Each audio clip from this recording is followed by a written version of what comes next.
Sabda Tuhan dalam Kisah Para Rasul pasalnya yang ke-7 ayatnya yang ke-54 sampai 60 dan ayatnya pasal yang ke-8 ayatnya yang pertama. Kisah Para Rasul 7 ayat yang ke-54 sampai Kisah Rasul 8 ayatnya yang pertama. Bapak Ibu dan saudara-saudara yang terkasih, kita masih ada dalam nuansa peringatan Injil masuk di tanah Sumba. Cerita yang sama pun dihadapi oleh Stefanus. Siapa Stefanus? Stefanus ini adalah satu dari 7 diaken. Ya, jadi zaman itu sudah ada yang namanya diaken dan ada yang namanya penilik jemaat. Sekarang itu penatua. Ya. Diaken ini mempunyai tugas untuk melayani orang-orang miskin dalam gereja awal mula-mula. Dari komunitas Kristen mula-mula ini mulai mencari bentuk dalam organisasi mereka dan terpilihlah salah satu yang menjadi diaken ini adalah Stefanus. Kemudian di situ juga ada mahkamah agama. Ya, jadi mereka ini mahkamah agama ini agama Yahudi. Jadi Bapak Ibu ini sedang ada dalam masa transisi.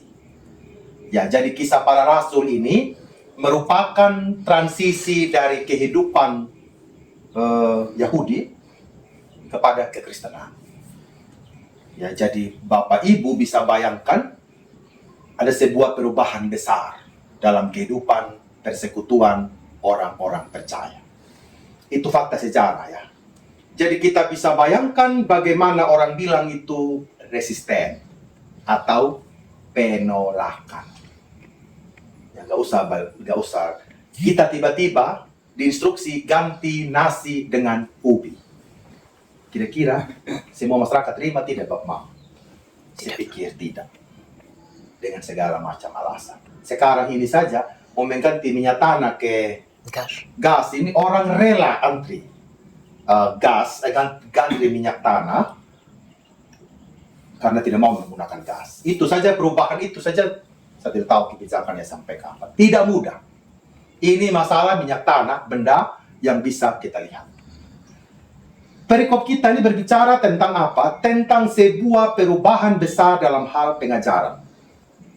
Dalam hal dogma. Ya. Dalam hal sistem kehidupan beragama. Ya. Zaman dulu, zaman orang Yahudi, di situ jelas. Ya. Guru-guru ahli Taurat ada. Ya, kemudian orang Farisi ada. Orang Saduki ada. Ya, kaum Eseni ada. Eseni ini sebenarnya partai yang sangat militan dan Yudas itu salah satu. Ya, jadi mereka benar-benar orang yang hidup di padang gurun ini tapi mereka sedang berjuang, militan mereka. Ya, mereka berjuang untuk kemerdekaannya orang Israel dari orang-orang Romawi. Itu mereka berjuang di padang-padang gurun itu. Tersembunyi orang itu. Ya. Tiba-tiba Yesus datang dan menawarkan sebuah ajaran penggenapan kepada mereka. Pertama, perubahan dalam ajaran, perubahan dalam kehidupan tata pemerintahan, keagamaan mereka dulu Mahkamah Agung agama ini sangat dijunjung tinggi, sangat didengarkan, ahli Taurat ini sangat didengarkan. Sekarang itu mereka tidak lagi menjadi satu-satunya yang didengarkan oleh orang Israel dan orang Kristen mula-mula. Apa yang terjadi di sini itu sudah dimulai dari Kisah Para Rasul 6 dan 7. Ketika 7 orang yang dipilih sebagai diakonos untuk melayani orang miskin, kemudian tuduhan terhadap Stefanus sampai pada akhirnya mereka mengeksekusi. Kalau Stefanus ini harus dibunuh.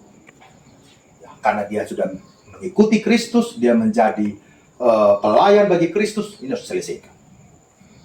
Saulus hadir. Saulus ini dia kuliah, Papa Mama ya. Dia ini bukan hanya sekolah begitu saja, umur 12 tahun, orang anak-anak Yahudi itu sekolah. Sama seperti Tuhan Yesus ya. Dia sekolah di sinagoga. Ya, sekolah minggu, remaja, atau apalah zaman sekarang ini. Mereka belajar. Tapi tidak hanya sampai di situ saja, tapi Saulus ini dia memang mendalami hukum Taurat. Dan ketika Stefanus dibunuh, Saulus ada di situ. Dia menjadi saksi. Yang pada akhirnya juga Saulus diubahkan oleh Tuhan untuk menjadi murid yang jauh lebih fanatik. Sehingga dalam kitab Roma, kalau kita baca ya, Roma, Korintus, Timotius, apalagi itu ya, itu menjadi Filipi, Efesus itu surat Paulus karena teratur sekali, karena memang dia orang sekolah. Bukan hanya cerita begitu saja, tapi memang dia orang sekolah yang mengerti hukum Taurat, tapi juga yang mengerti ajaran Kristen. Dia pandai untuk menghubungkan. Dan itu luar biasa ya. Kalau Paulus tidak ada juga bagaimana Tuhan merubah Paulus ini, dari Saulus menjadi Paulus, bukan rubah nama saja, tetapi rubah dia punya seluruh komitmen mengikut Kristus. Kita juga sulit untuk memahami ajaran Kristen hari ini. Apa yang kita belajar hari ini di sekolah-sekolah teologi, perdebatan-perdebatan teologi yang terjadi hari ini di seluruh dunia itu pasti bertolak dari surat-suratnya Paulus, menjadi dasar bagi kita untuk berteologi. Papa Mama, apa yang ingin dikatakan firman Tuhan bagi kita pada malam hari ini? Yang pertama, selalu ada konsekuensi ketika kita mengikuti Yesus. Ya. Tidak ada sesuatu yang gampang.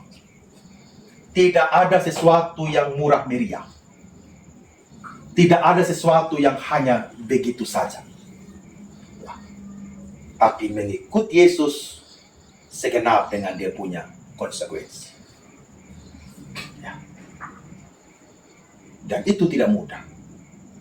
Ya. Apakah kita hari ini berkomitmen ketika saya mengikuti Yesus, kita berani ambil itu konsekuensi dan komitmen itu. Ya. Paling tidak,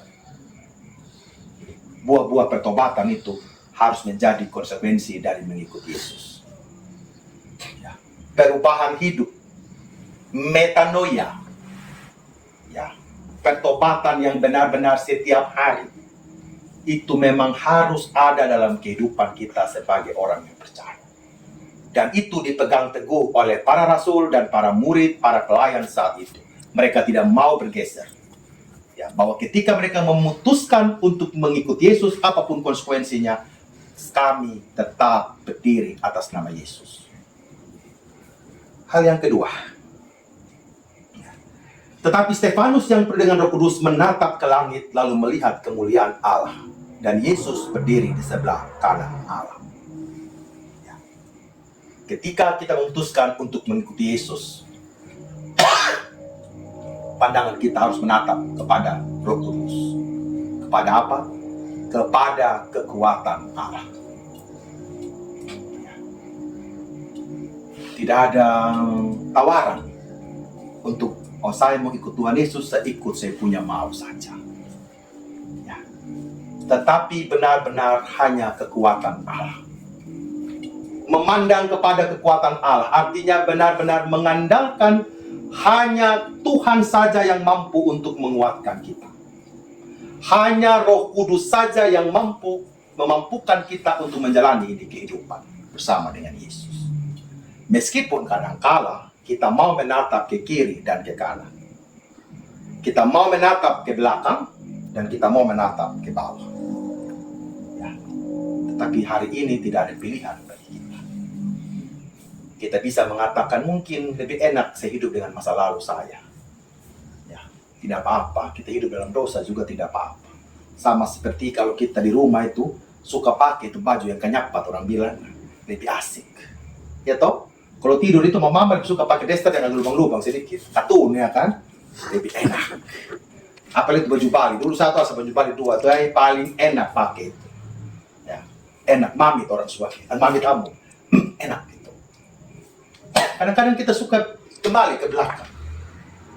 Coba saya dulu saya tidak jadi di komisi papa, saya tidak jadi pengurus, saya tidak jadi pendeta, saya tidak jadi perangkat, saya tidak jadi vikari, saya tidak jadi mahasiswa. Ternyata begini, bagono, bagana, semua ada. Ya.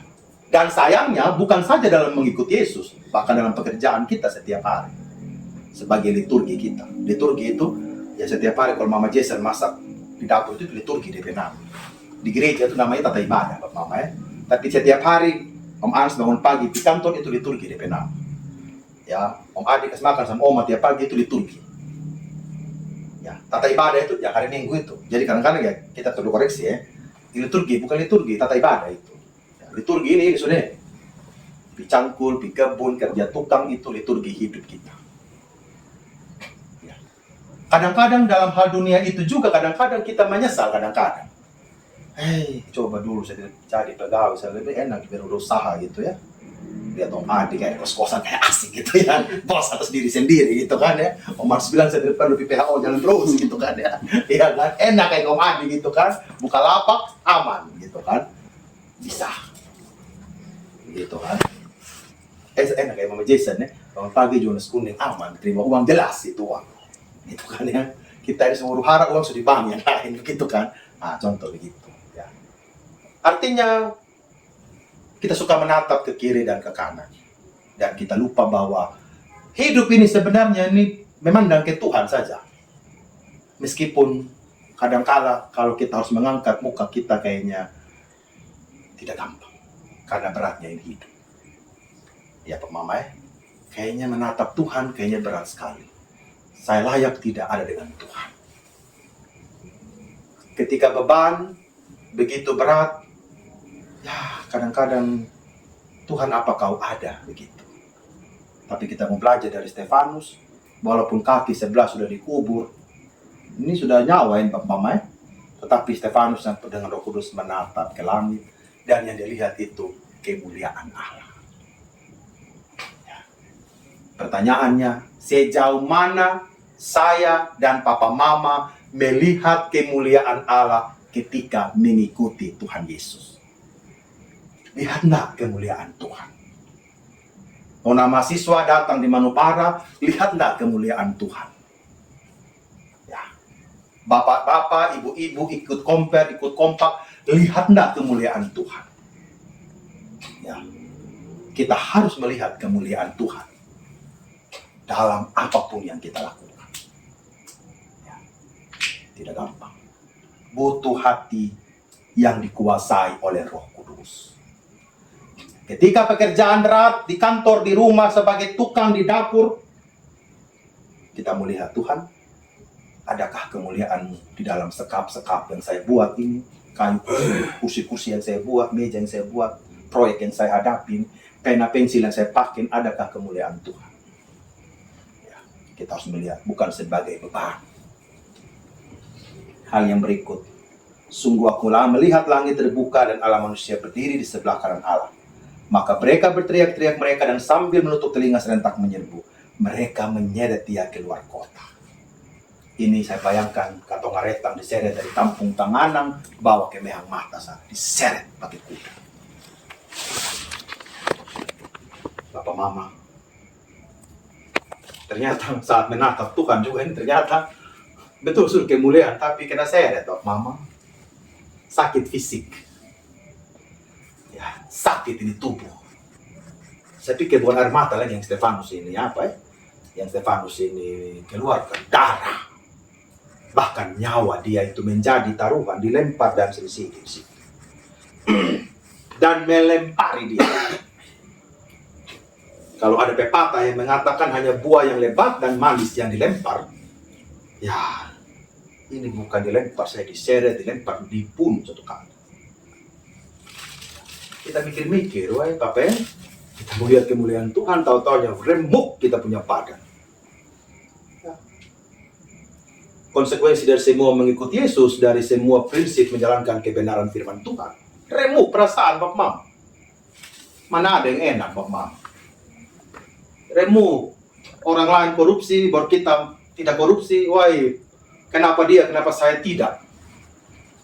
Ya, remuk Bapak Mam.